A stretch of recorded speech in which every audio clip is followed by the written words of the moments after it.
right, let's talk about materials. So at your tables, you're going to be sharing a small amount of black and white paint. You really shouldn't need a lot. That's why it's a small amount.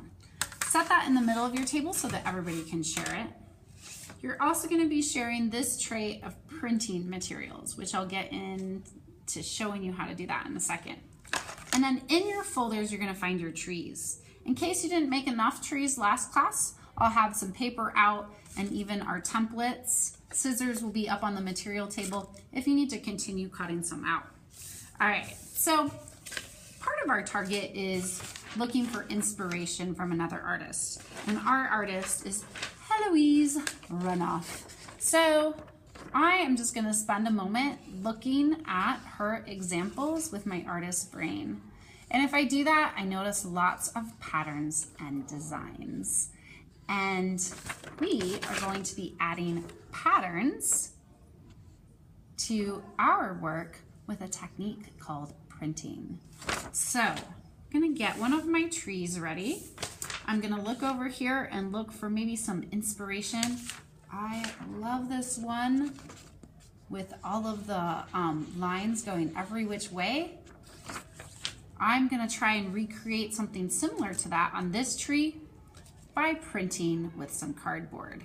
So printing is when you take something and you stamp it onto your paper.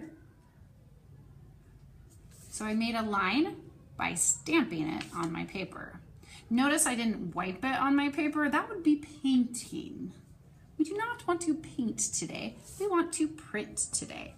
So I'm gonna start printing my lines every direction like that image that I looked at on my inspiration paper, my reference. Now, I'm gonna continue to do this, but if I wanted to switch it up, I could use some of my other printing tools as well. So here we have some cardboard that's a little bit thicker. If I take this cardboard and print it, I'm gonna notice a slightly different type of line. Oh, I like that. Keep it going. If I wanted to make something like circles, I have a couple of tools I could use. So just like we did with our Japanese trees, those of you that are in 3rd grade, I could use these Q-tips to print some circle shapes. I could even switch up my colors. So I could use some white.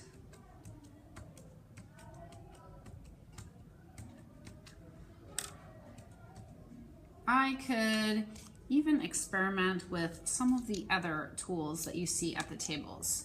So here are your steps.